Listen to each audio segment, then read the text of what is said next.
આજથી થોડાક દિવસ પહેલા સુરતના લિંબાયતમાં જૂની અદાવતમાં આરોપી દ્વારા ફાયરિંગની ઘટનાને અંજામ આપવામાં આવ્યો.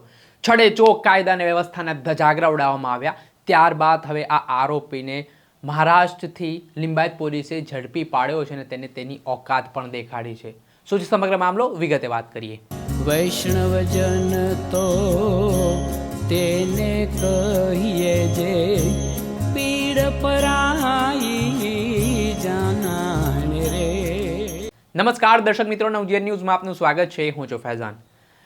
ગુનાખોરી ડામવા માટે પોલીસ દ્વારા અવારનવાર કડક હાથે કાર્યવાહી કરવામાં આવે છે. આરોપીઓનો વરઘોડો પણ કાઢવામાં આવી રહ્યો છે, જેના કારણે ગુનેગારોમાં ડર ઊભો થાય અને આ જે કાયદો હાથમાં લેનાર શખ્સો છે તેમની શાન ઠેકાણે આવે. છતાં પણ હજી પણ કેટલાક આરોપીઓ ગણકારતા નથી અને જાહેરમાં આતંક મચાવતા હોય છે. ત્યારે વાત કરવી છે સુરતના લિંબાયત વિસ્તારની.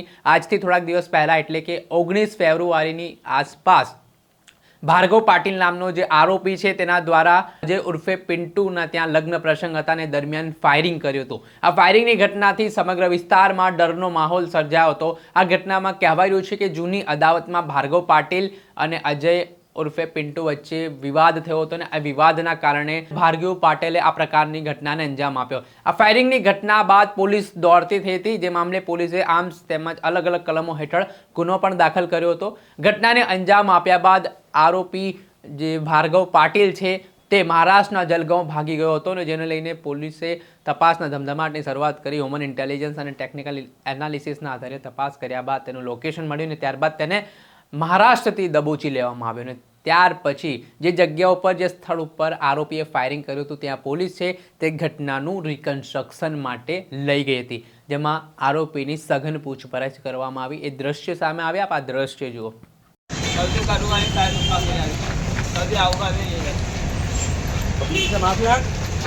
पिछले ना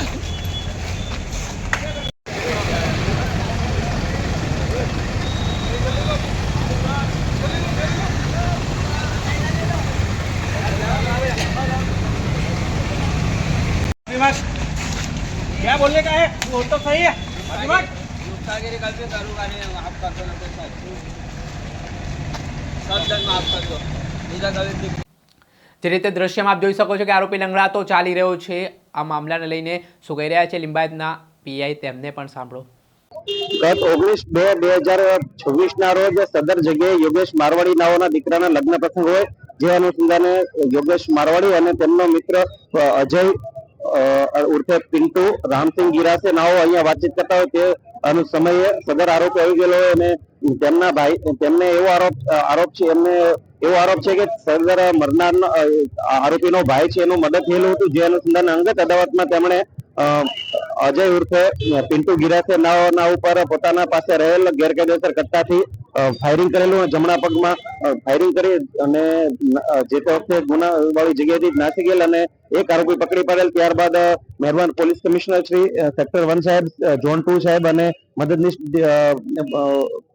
એસીપી ડી ડિવિઝન સાહેબ નાઓના માર્ગદર્શન હેઠળ અલગ અલગ ટીમો બનાવી સદર આરોપીઓને પકડવા માટે. ત્યારબાદ મહારાષ્ટ્ર ખાતેથી આપણને બાતમી મળેલ હતી કે તે 40 ગાંવ જગ્યાએ એક જગ્યાએ આવવાનો હોય, જેના આધારે ટેકનિકલ વર્કઆઉટ અને હ્યુમન સોર્સના આધારે સદર આરોપીને મહારાષ્ટ્ર જિલ્લાના જલગાંવ ખાતેથી 40 ગાંવ નામના એક જગ્યાએથી સદર આરોપીને પકડી પાડેલ છે અને પકડીને કાયદેસરની કાર્યવાહી કરી અને સદર ગુનાવાળી જગ્યાએ લાવી તેમનું રિકન્સ્ટ્રક્શન કરવામાં આવેલ છે. એના ઉપર કેટલા ગુનાઓ નોંધાયેલા છે?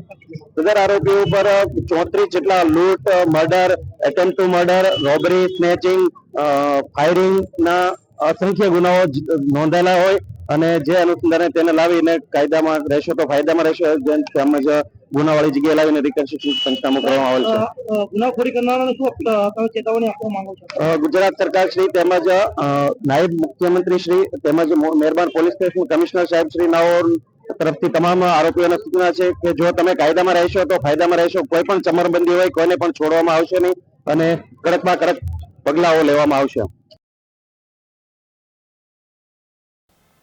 આપણે સાંભળ્યા હતા લિંબાયત પોલીસ સ્ટેશનના સ્થાનિક પીઆઈ. તેમણે આ ઘટનાને લઈને માહિતી આપી છે અને જે ફાયરિંગના બનાવનો ભેદ પોલીસે ઉકેલીને હવે જે આરોપી છે તે રેઢો ગુનેગાર હોવાની વિગત સામે આવી છે. તેની સામે 34 જેટલા ગંભીર ગુનાઓ નોંધાયેલા છે. અગાઉ તેની સામે હત્યા ફાયરિંગ ગુનાઓ નોંધાઈ ચૂક્યા છે. હવે તેને જેલના સળિયા પાછળ ધકેલવાની પોલીસે તજવીજ હાથ ધરી છે. દર્શક મિત્રો, આવા જ વિડીયો જોવા માટે નવજીવન ન્યૂઝ જોતા રહો.